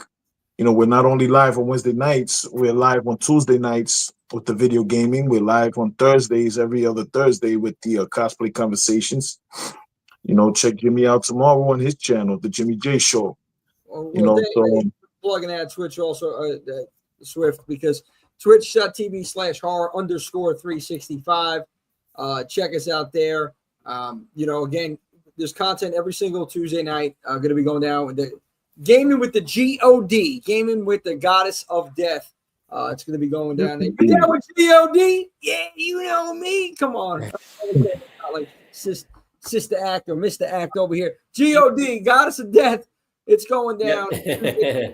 Okay, and then every other Thursday, we're going to be having cosplay conversations on there. Ian the Wolfman is going to be coming Universal Monsters conversations on Mondays, every other Monday, starting next month. And I'll be on there Friday nights, midnight. starting next month. Midnight till 1 in the morning. We're gonna archives. It's something special. We'll spice it up. Put the kids away. We're looking like a damn set Nazi over there now. Put the kids away, baby. No, but we'll be talking something. I'm not going to spoil it yet, but yeah, check us out. If you haven't, just follow us. To follow us on there is free. You know, a lot more content coming as time keeps. This is what we're doing here. More events. We just had an incredible event at the Amaze Theater. Steve, I know if you're still in here. I appreciate it, Steve. Thank you, buddy. He knows he was out there that we threw with Amaze. By the way, big shout out to Rob at the Amaze Theater. The guy is incredible. Him and the staff were phenomenal. And then the team and I, we were out there. Johnny, I know you were. I know it was in the cards for you. Don't worry. I can't wait, man. I can't wait to do an event with you guys. I can't wait. I'm so let me tell you, looking forward to. Morning from Bangkok. It was a party. Bangkok in the building, baby. What's up? Capital of Thailand. Boom. Welcome. Yeah, man. Welcome. So good to see you guys. Yeah, man. Appreciate everybody it. Follow Screen Rant Pod on IG. Yeah, check them out, man. Listen, we're getting love. We're showing love internationally, and we're getting it internationally. Absolutely. So I appreciate that. But yeah, this is incredible time. Amaze Theater, real quick. Man, Friday the 13th, Jason's birthday. You can check stuff out on socials. But we're gonna be back on August 9th. We don't know exactly yet which event because we were supposed to do Texas Chainsaw, but some things are going on with licensing. So we're gonna have something else then. But we also have a Scream double feature August 23rd, and I promise it's gonna be a Scream, baby. I'll tell you, it's gonna be a good one. August 23rd. But yeah, and then the big one that we just announced, September 27th at the Waldorf Estate of Fear in Manhattan, Warrington Gillette, Jason 2. Okay, the sack is back. Sack. He's coming back. He has a book out, Bloody Social. It is based on a true story, murder in Palm Beach. It was, his father, stepmom. It was wild. So not gonna spoil it. I'm gonna have him on my show tomorrow. You can check that out if you guys are interested. The Jimmy J Show on 7 p.m. Eastern. Yeah, YouTube. Warrington. And I think most of the team, right, Jim? Most of the team, if not all of the team, will be there for that event. Yeah, for that event, the 27th, pretty much almost everybody's going to be there for that one. Excellent. It's going to be a hell of a time because we have this 2-hour like cocktail hour going down with Warrington, where you get $50 is getting you a meal, and by the way, you're not getting any meal. You're getting it chefed up. Okay, so it's quite good food. You're getting free drinks, beer, wine. It's all open bar, 2 hours. Okay, come party with us. Come on. Yeah, where are you going to get that? Anywhere else? So you get your drinks and soft drinks, whatever, coffee, tea. I don't know if we're going to have that, but I know soft drink sodas and stuff. And you're getting to hang out with Warrington, Q&A. All of us Horror 365 team is going to be there. Again, that's $50 just for that alone. If you want to explore the park, which I encourage you to, because that haunted house, that Hell House, there's nothing like it. It's old school kind of haunt attraction because it has the actors. It's a haunted house, and it's a filming location for Hell House. They have the Hell House. Yeah, man, it's incredible going to be out there. I'm going to be talking about it tomorrow night in the show. Tickets, you can check it out, WaldorfEstateOfFear.com. That's WALDORF, estate, ESTATE, of fear.com. Check it out. It's gonna be wild, man. It's gonna be a killer time, September 27th. But in the meantime, we got time right now, guys. We have more shows coming up next Wednesday. Classroom Killers. That's what we're talking about. School horror. So our favorite school horror films. Doesn't matter, no particular decade. We're talking Classroom Killers. And then we will actually be unveiling the July and August live schedule, which we already established for the lives. So stay tuned for that next week. It's going to be something special. And once a month, as promised, we're going to be having a free-for-all Fridays. So it's a fan free-for-all Fridays. Nothing's off the table. You guys can all jump in the conversation on the live, and we're going to stir this pot, and we're going to get it going. So I can't wait for that. No topic too controversial. Hell yeah. And hot takes galore. You know what happened last time? right up Killer Bee's alley, man. What happened last time? Oh man, Oh man, it's gonna be wild. Ashley burnt the whole world down. Yeah, almost. I had an aneurysm with that whole situation. I don't even get into that. Don't even want to talk about it. It's going to get me worked up again. But shoot us an email at horrorheads365@gmail.com. If you have any comments, suggestions, anything you want to say to us, boom, that's where to find us. Of course, all the social medias. Subscribe, like here, Facebook. You know where we're at on Facebook at horrorheads365. And yeah, we're just rocking and rolling social media. Appreciate all the love and support. Guys, if there's anything else you want to say it now before we wrap it up, baby. We're signing out of this live.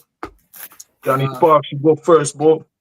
All right, man. So don't crucify me, but I've had a long day and the schedule.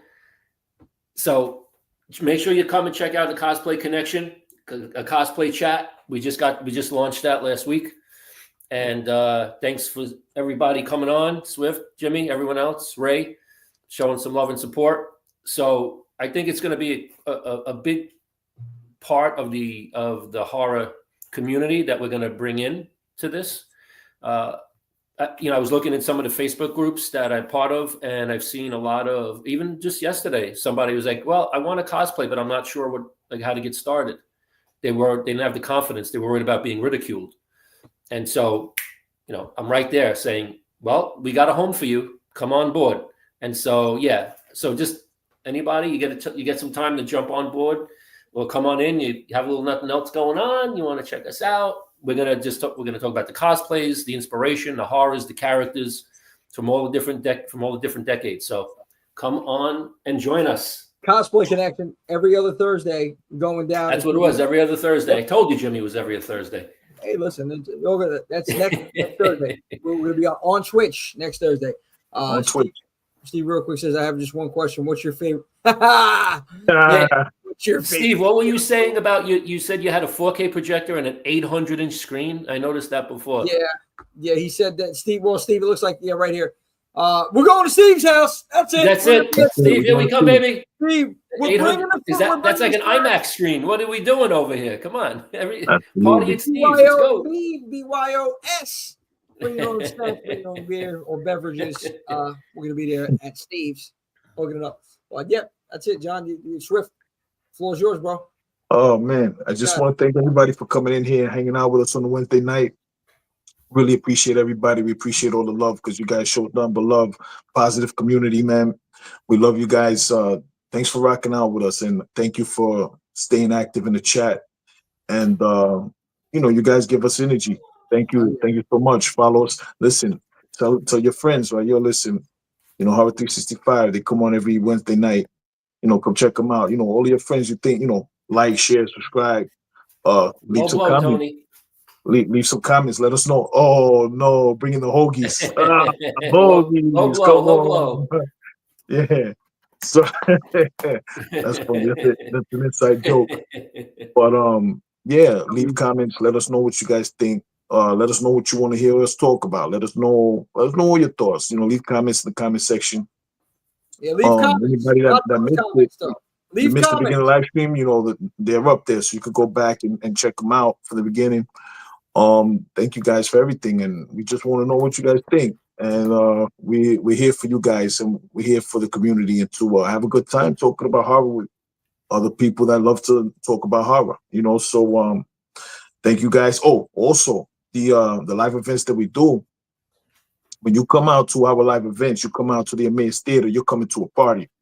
Everybody's going there. Listen, you have permission to have fun. This past weekend, we had the Friday 13th double feature. And it was, I'm not going to say, they say it's a movie, but it wasn't a movie. It was a freaking party. Everybody, Steve could tell you, everybody had a great time. Experience. Everybody's going, yeah, it's an experience, man. Everybody's having a great time. Everybody's there to have fun and watch these movies on the big screen. Like, a lot of people have never had the opportunity to see Friday 13th 1 or part 2 on the big screen. But now you're doing it with a bunch of people that came to have a good time at the theater. People are screaming, people are laughing, people are just having a great time. So come on out and hang out with us, man. You won't regret it. and it won't be your last time. Once you come once, you're always gonna say, Reel yo, him in, Johnny. Reel him in, baby. Yeah, that's it. Hold on. That's it. I think I got That's him. it. Hold on. Here we go. We He's ain't back. back. He's back. He's back. Yeah. These are all facts. You know, you're gonna meet the team. You're gonna meet the rest of the team. Our cosplayers, our performers. We are a team made up of wonderful individuals. We all love horror flick. Oh, thank you so much, horror flick chicks, and thank you for coming. Thank you. Check out horror flick chicks. Check out the Screen Rant podcast. All dope content creators. Tony, You are listen, not that Tony, you old. gotta listen. We're gonna make Where it are happen. you, Tony? Where is Tony? Steve, you're doing a Halloween movie feature because I Oh yeah, Halloween is a got custom Michael Myers custom. Oh, Steve. listen, Steve. Oh, Oh, listen, Steve, and everybody, cosplayer, when you come out, don't be afraid to cosplay. Come dressed up. Hell yeah. We want to see it. Come on out. Listen, the events that we promote and that we host and everything like that, we're all about the experience, having a great time. You're coming out to have a good time, and that's what we're about. You know, we're about bringing the experience back to this thing that we love. It's all about the experience, and you're coming out to have a great time. Don't be afraid to have a great time because we're here to party. Yeah, So- I know you might not be used to going to some events. It's just uniform in certain ways. Not us, man. Nothing's off the table. We're here. We're fans. Okay, we're fans just like everybody else. We want to hang with you guys. We're going to give you an experience, and that's what I always try to up the ante. Every single show, always try to deliver. And the key is, you know, I get it. Money, especially, is a big thing, right? Especially nowadays, everything's tight. We try to make it as affordable as possible and the best possible experience you can get. And that's what it is. So whether you're hanging here or coming out to the events, we're having a good time. And Everything that you guys have done so far at the Emmaus, I was thinking about where else can you go and have that whole interactive experience for that little bit of money it costs to buy the tickets. It's amazing the cost benefit. It's just it's unbelievable the amount of value that Horror 365 has, and with working with the Emmaus Theater is given the fans. It's amazing. You know, it's impressive. Every time I watch one of these, the videos from the shows, they're just incredible. This is why I can't wait to come out and be a part of one of the shows and have that fun and fan interaction. And if you want to come out, like I said, we're all about, free expression and enjoying and the love of these films. You dress up. Steve, you have a custom Mike Myers costume. Wear it out. Bring it. Yeah. He custom over the weekend. He was wearing the costume competition. He had a costume. Yeah. Oh yeah, that costume was sick. She was such a sweetheart. I wish I had the footage. We're gonna have to show that another time. But like she won the competition. Yeah. Adeline, I think was her name. Yeah. So Another thing is this. You come out to our events, free raffles, prizes, games, trivia. We got cosplay contests. Like you're coming out, you're having a great time, man. And listen, I can't stress it enough. Yeah, free raffle, free prizes. You know what I mean? So we're all about the experience. We're trying to have fun. We all love this thing, man. Let's have fun doing it. Do it. All right, guys. I appreciate it. And remember, most importantly, other than the events, you got to pay attention. Okay? Something's out there. Next time you're at the beach this summer, you got to have your head in a swivel. Okay? You got it. You don't know what's in the waters. There's my man. There you go. There it is. It's lurking, baby. And you're not ready. You can't handle the jaws. It's gonna be nuts. Stay in, please. This year's the It's gonna be a swim, baby. It's gonna be a swim, baby. It might be a scream. It's gonna be all blood all over the sea because Jaws is on the attack. 50th anniversary. It's going down, and you gotta watch out. The sharks know. And I may be getting ahead of ourselves, but Horror 365 Boat Party 2026.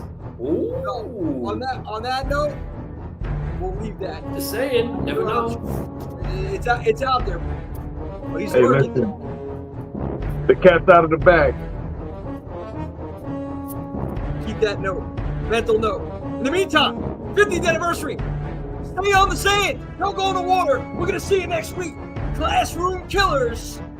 school horror coming your way. Horror 365 is live again next Wednesday night, 8 p.m. We'll see you then. I'll see you soon.